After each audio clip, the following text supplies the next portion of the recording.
Joining NBA Today, the aforementioned Kelsey Mitchell. Congrats on your and congrats on your 34-point performance. What did you have working there in Game 1 for you? I think it was just about having confidence for one, leaning on my preparation, and then my teammates, our chemistry, Kelsey everything Mitchell we've been through this has season, finally spoken. kind of put us in After position what feels to really, like an eternity beat of us, carefully curated sound bites, media narratives spun by outsiders, and endless speculation from every corner of the sports world, the veteran soul of the Indiana Fever has pulled back the curtain. She didn't just answer a question, she unleashed a truth bomb, and in doing so, she provided a masterclass in leadership, loyalty, and emotional intelligence. The cameras captured every syllable, every subtle inflection, and the WNBA universe is buzzing, trying to decode the layers. Is this a simple story of admiration, the quiet beginnings of a professional rivalry, or is it the most brutally honest, strategically brilliant, and refreshingly real teammate assessment we have witnessed in professional sports in decades? That, my friends, is for you to decide. And then you bring in Caitlin, who changed the world, changed the dynamic of basketball. And as a friend and as a player, you better appreciate her because, certain doors have opened because she's come to the Fever, and you have to respect that. And I love the teammate and person in her because she's accepted it with so much grace and even welcomed us with open arms to, make this thing happen. So I think it just took a lot of big pieces to make, what it is now. But before we descend into the heart of the matter, a question for you, and I want you to think deeply about this. Do you believe Caitlin Clark has fundamentally and irrevocably changed the sport of basketball? Not just for women, but as a global phenomenon. Is this the single most significant paradigm shift in modern sports? Let your voice be heard in the comments below. I'm pretty sure somebody took care of it for her. I love it because as much people don't know this about Caitlin, but she has an unbelievable, funny sense of humor. And so I think the tweet was the tweet, but you just have to know CC to know that it's just nothing but love coming from that kid, and her energy and her effort to just kind of support our team is just her way of doing it. Let's properly set the stage, because without the context, the weight of Mitchell's words is lost. Understand this. Anytime a player, coach, or even a water boy for the Indiana Fever steps within a 10-foot radius of a microphone, the Clark question is coming. It is an absolute, unassailable certainty. It's a predictable, almost Pavlovian response from the media. You could be in the middle of breaking down the complexities of a new defensive scheme, discussing a crucial upcoming road trip, or even talking about your favorite pre-game meal, and then, like an eclipse, it descends. But what about Caitlin? This time, the person in the hot seat was not just another player, it was Kelsey Mitchell. You guys have made the playoffs the last two. What's been the big turnaround? How have you viewed the way the team has grown organically? Oh, man, I think a big shout out to the organization taking time to rebuild. I think our draft picks ended up coming big. Lexi Hall was a big draft pick, and then you get Kaylin, and then you get AB. And so you culminate that together with, my experience and having to, go through a couple things before they got there.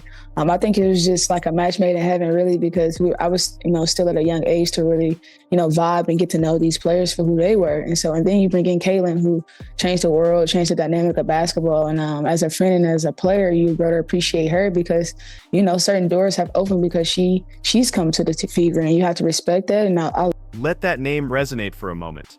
This is the very same Kelsey Mitchell, who for years was the franchise's lone flickering star in a sea of darkness.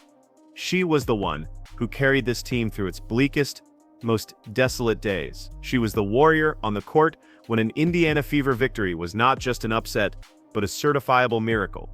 We are talking about the era of winning 5 games in an entire season. 5. You could count them on one hand and still have fingers left over to wave goodbye to your playoff hopes in May. That is the professional abyss she not only survived, but did so with class.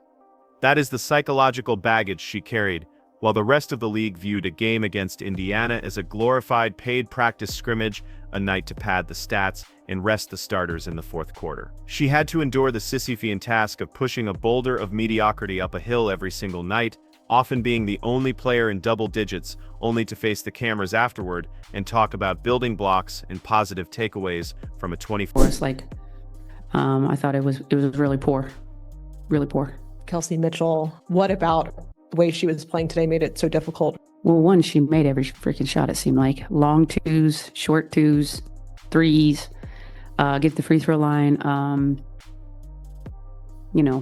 So when Kelsey Mitchell finally speaks, truly speaks, on the Caitlin Clark phenomenon, it's not going to be some fabricated, PR-polished, media-trained drivel. It's not going to be one of those hollow, prepackaged, oh, she's great, she's a wonderful teammate, she's helping us a lot. Those are the lines for people with something to hide. No, this is authentic, it's raw, and it is layered with the hard-earned wisdom of a survivor. And what did she do? She validated what every single person with a pair of eyes already knows, but is sometimes hesitant to say out loud, for fear of contributing to the hype machine. Caitlin Clark didn't just change the Indiana Fever, she changed the entire ecosystem of basketball. Now, you were an MVP finalist this year with our own Chiney Ogwumike even saying that you had the best season of any guard this year in the league. What has it been like to get that kind of recognition and get your flowers? Oh, I appreciate it. I've been to a lot throughout the course of my career with Indiana Fever. It's been like my longest, ever. So it's for me, it's a humbling experience to kind of see myself make waves from where it started to where it is now. And just kind of respect the game, lean on the game as far as creating bonds and friendships. And now you get to see us do that now, a couple years later. Kelsey said it herself, and the words landed with the force of a tectonic shift. Clark changed the world, changed the dynamic of basketball. That is not small talk. That is not hyperbole. That is a seismic acknowledgement from the one person who had every right to be resentful. That's your original cornerstone, the star who was there first, looking directly into a camera and essentially declaring, yes, without Caitlin Clark, none of this. The sold-out arenas that now roar, the primetime national TV slots we now occupy, the global media attention that now follows our every move happens. And the most astonishing part of this declaration, the void, the complete and utter absence of jealousy in her tone. There was no bitter side-eye, no passive-aggressive qualifier, just the pure, unadulterated respect of one elite professional for another. However, do not mistake this for capitulation. This is where Kelsey Mitchell's brilliance truly shines.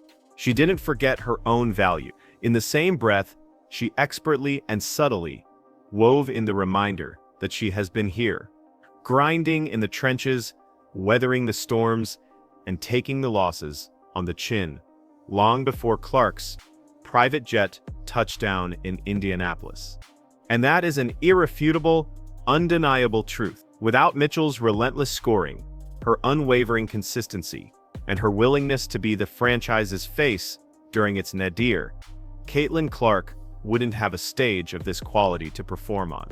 People in this new, glittering era of Fever basketball forget or conveniently choose to ignore that Mitchell is one of the most underrated and lethal scorers in the entire WNBA. She doesn't get the magazine covers or the national endorsement deals, but she is the foundational backbone that kept this entire organization from collapsing into total irrelevance. She wasn't just keeping the lights on, she was the power plant. Let's rewind the tape. When Lexi Hull, a tough, defensive-minded player, was drafted, the Fever were still struggling mightily. The record was a punchline. Mitchell had to smile through press conferences, while pretending 5 wins was a sign of impending progress. Then came Aaliyah Boston, a generational talent in the post, a beacon of hope. Then came Clark, the supernova who bent the sports world to her will. Slowly, meticulously, the foundation changed. And Mitchell, the seasoned veteran, she adapted. She didn't sulk. She didn't demand a trade to a contender. She didn't leak anonymous complaints to reporters about her touches.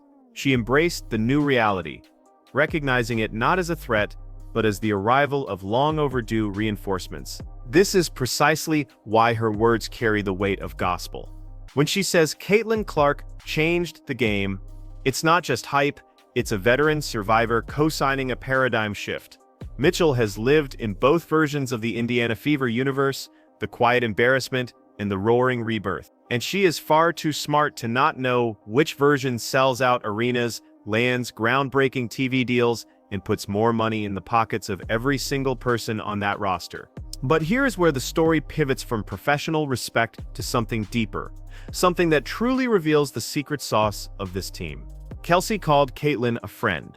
Not a teammate, not a colleague, but a friend. She went out of her way to praise Clark for welcoming the team with open arms from day one and handling the blinding, suffocating spotlight with a level of grace and maturity that defies her age.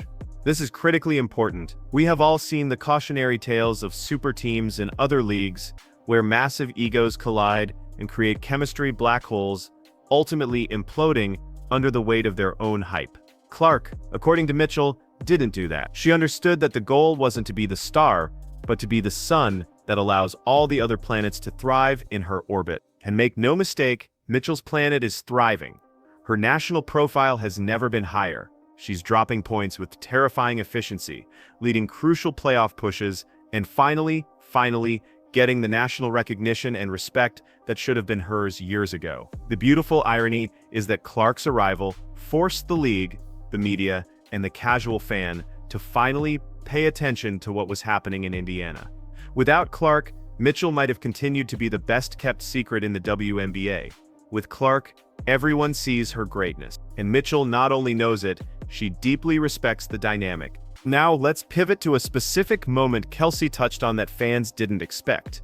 A moment that perfectly encapsulates this team's internal culture. The infamous fine tweet. Remember when Caitlin Clark made a lighthearted, self-deprecating joke on social media about a fine she had received? The internet, as it is wont to do, lost its collective mind. Pundits dissected it, critics claimed she was being classless, arrogant, and disrespectful to the league. Meanwhile, inside the sanctuary of the Fever locker room, the actual players, they were laughing hysterically. Mitchell said they loved it because it showcased Clark's unbelievable, funny sense of humor, a side of her that the public, with its preconceived notions, doesn't always get to see. That anecdote reveals the chasm between teammates and outsiders. Outsiders parse every word, searching for controversy. Teammates understand the person behind the public-facing brand. Mitchell essentially looked at the world and said, "Everyone needs to relax. It's just Caitlin being funny." That is how you know with 100% certainty that the locker room is rock solid. If Clark had been rubbing people the wrong way, that tweet would have been the spark that ignited a 5-alarm fire of drama. Instead, it was just an inside joke that the outside world was not privy to. And that brings us to the bigger, more terrifying picture for the rest of the WNBA, the core four. Mitchell, Clark, Boston, and Hull. This is the quartet around which Indiana is building a potential dynasty, and Mitchell all but confirmed that this unit is unbreakable. She even hinted, and this is the part that should send shivers down the spine of every opposing general manager, that she would take a pay cut to keep it together. Think about the profound gravity of that statement in the modern era of professional sports, an era defined by player empowerment, getting the bag, and prioritizing individual financial security above all else. One of the league's premier scorers is publicly signaling a willingness to sacrifice millions of dollars for the sake of continuity and chemistry. That is not normal. That is a throwback to a bygone era. That is why? Because Mitchell can see the future, and it is drenched in fever red. She knows they are sitting on a cultural and competitive gold mine. This isn't just about making a playoff run this season. This is about building a legacy.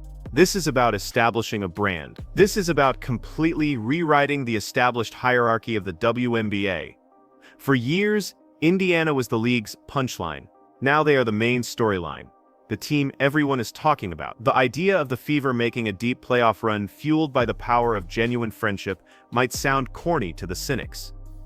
But it is demonstrably and undeniably working.